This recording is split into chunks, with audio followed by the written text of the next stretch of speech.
Halo, Assalamualaikum. Semoga teman-teman semua dalam kondisi sehat dan banyak rezeki. Rumus kompeten. Rumus kompeten itu faktornya ada 3. Yang pertama, pengetahuan. Yang kedua, keterampilan. Dan yang ketiga adalah perilaku. Jadi, orang dianggap kompeten itu kalau punya pengetahuan, punya keterampilan, dan punya perilaku yang baik. Punya pengetahuan itu artinya dia paham, mengerti tugas-tugasnya. Jadi dia paham dan mengerti tugas-tugasnya. Lalu kalau keterampilan, itu dia punya kemampuan mengerjakan tugasnya dengan baik. Nah, tidak hanya sampai di sini aja. Tahu dan mampu ya.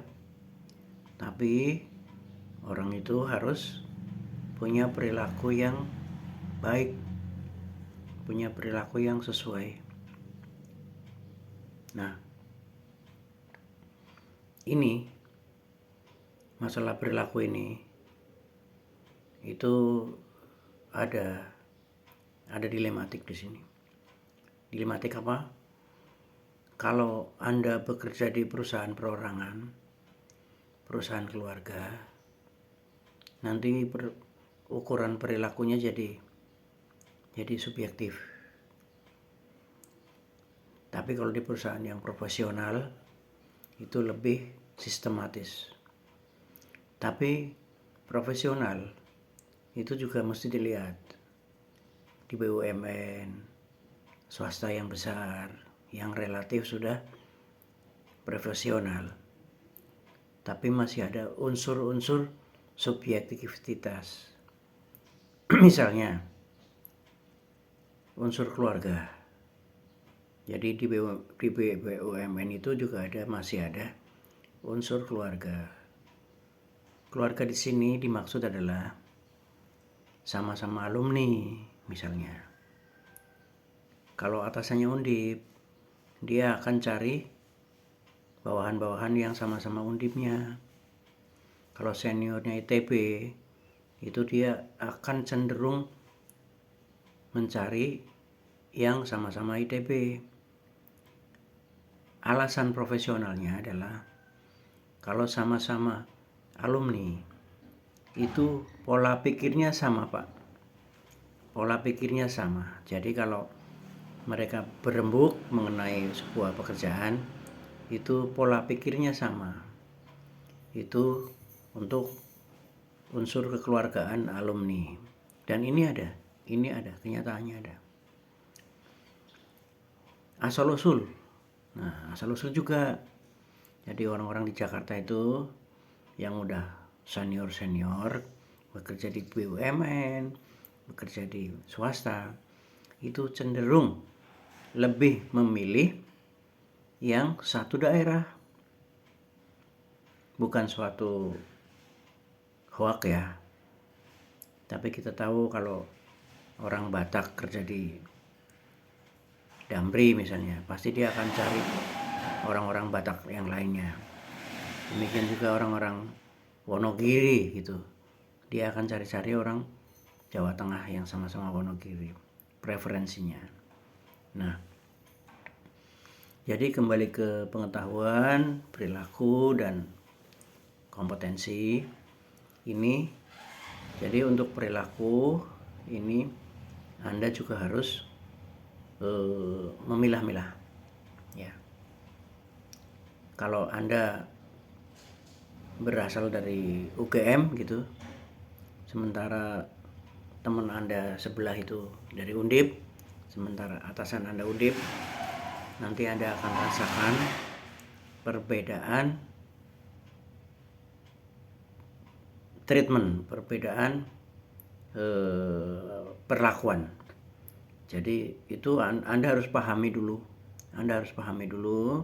Kemudian Anda tutup dengan hal-hal lain yang bisa menutup preferensi itu. Gitu ya. Nah,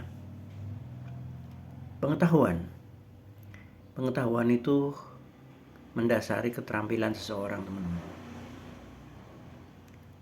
Tanpa keterampilan itu bagaikan pohon yang tidak ada buahnya. Gitu. Jadi kalau Anda pengetahuannya mendalam, pinter gitu, tapi Anda nggak terampil. Karena terampil ini praktek, Pak. Terampil ini adalah praktek. Tapi kalau pengetahuan itu adalah ilmu, teori. Gitu. Jadi ada juga yang bilang kalau pengetahuan tanpa keterampilan itu seperti orang lumpuh. Jadi dia nggak bisa jalan, hanya mikir aja. Tapi keterampilan tanpa pengetahuan itu bagaikan orang buta. Jadi nabrak-nabrak dia. Nah, untuk terampil itu perlu praktik yang berulang-ulang, Pak. Jadi bukan hanya praktik sekali. Jadi ada istilah learning by doing. Jadi orang itu belajar dengan mengerjakan berulang-ulang. Semakin lama dia, semakin sering dia, semakin dia bisa lebih cepat prosesnya.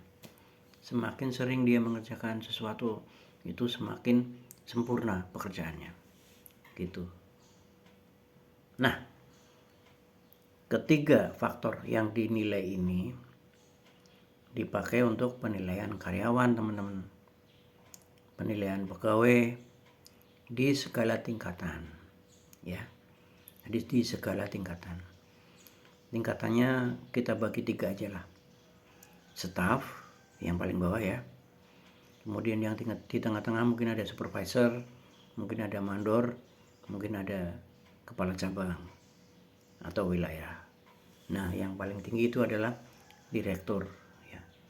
Jadi penilaian terhadap pengetahuannya, keterampilannya dan perilakunya itu semuanya dinilai. Direktur pun dinilai. Hanya porsinya itu beda. Jadi gambarnya seperti kotak dibagi 2, diagonal. Jadi semakin tinggi ya posisi seseorang, itu unsur pengetahuannya lebih tinggi bobotnya gitu. Unsur keterampilannya adalah semakin rendah. Karena seorang direktur misalnya, itu yang diperlukan adalah pemikirannya. Lebih banyak pemikirannya. Ya pasti dia dulu di bawah dong. Dia dulu punya keterampilan. Itu sudah dia lakukan zaman dulu. Nah, sekarang dia dituntut untuk bisa memutuskan kebijakan-kebijakan ataupun menyetujui ataupun tidak menyetujui. Itu jadi semakin tinggi level kita, itu kita semakin dinilai pengetahuannya. Jadi semakin bawah seseorang kerjanya, itu semakin dinilai keterampilannya. Nah, kedua-duanya ini tetap dinilai perilakunya sama. Jadi direktur juga perilakunya harus sesuai. Jadi staf juga harus sesuai. Gitu. Mungkin kadang-kadang staf itu karena punya idealisme yang tinggi, dia berperilaku seperti direktur. Itu nanti jadi over, perilakunya over. Itu juga nggak baik. Jadi direktur yang masih berperilaku seperti karyawan itu juga nggak boleh. Karena bagaimanapun juga kalau sudah menduduki posisi yang tinggi, itu dituntut untuk lebih berpengetahuan. Jadi setiap kata-katanya harus merujuk ke pengetahuan, merujuk ke peraturan, dan merujuk ke SOP yang ada gitu. Nah, direkrut di awal para karyawan itu biasanya yang diminta adalah punya pengetahuan dan keterampilan. Walaupun perilaku juga dinilai, tapi lebih banyak di pengetahuan dan keterampilan. Kenapa? Karena mungkin ya, ini mungkin itu perusahaan itu dituntut untuk ongoing, dituntut untuk berjalan terus, dan jalan itu adalah dia harus punya pendapatan dan punya keuntungan, sehingga fokus orang merekrut itu karyawan baru ya, itu dari banyaknya pengetahuan tapi lebih banyak di keterampilan. Nanti kalau yang fresh graduate itu ada alat-alatnya untuk mengukur itu ya. Nah, namun anehnya gitu, orang yang kena SP, karyawan yang kena peringatan, karyawan yang kena PHK, itu rata-rata itu yang jadi alasan adalah kelakuan. Nah, jadi memang kelakuan ini mempengaruhi pengetahuan dan keterampilan. Jadi ibaratnya orang ahli bikin bom, kan berarti dia punya pengetahuan dan keterampilan bikin bom. Tapi karena kelakuannya itu teroris, ya, jadi bom itu digunakan untuk kejahatan. Ya. Orang punya pengetahuan tentang teller, ya, pinter ngitung, paham bagaimana caranya mengelola uang, ya. Dia juga terampil, pinter ngitung, cepet, menotal-notal itu nggak pernah selisih gitu. Tapi kelakuannya itu suka mencuri. Akhirnya dia jadi penjahat di bagian teller. Orang bagian pembelian juga loh Pak. Jangan dikira loh. Orang bagian pembelian, pemeliharaan, itu juga rawan tentang pencurian itu. Gimana Pak caranya? Nah, hari ini itu orang jual ke perusahaan Anda, jual ATK, ya kan?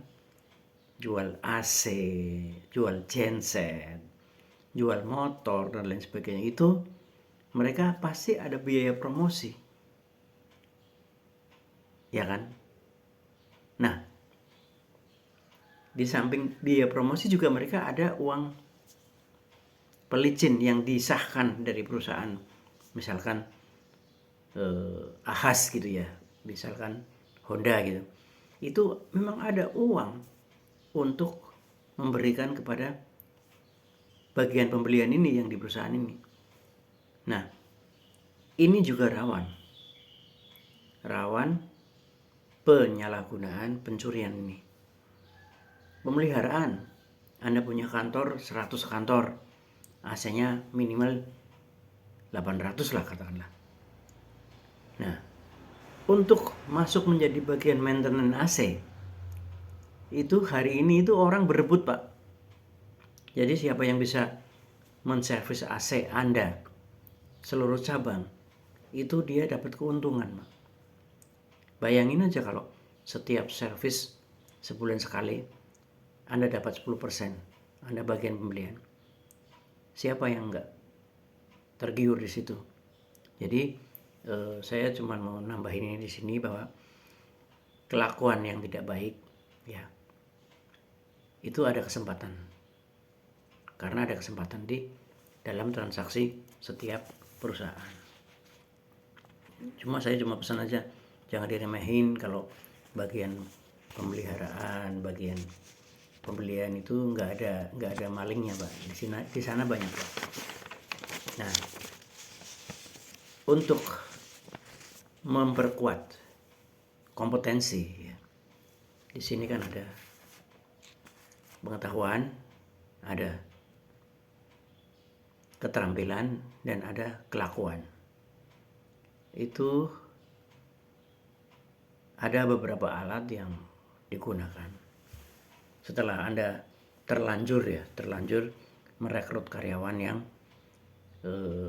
pengetahuannya tinggi tapi keterampilannya kurang, pengetahuannya bagus, keterampilannya bagus, tapi kelakuannya kurang. Itu jangan dibuang, Pak. Itu ada yang namanya on the job training.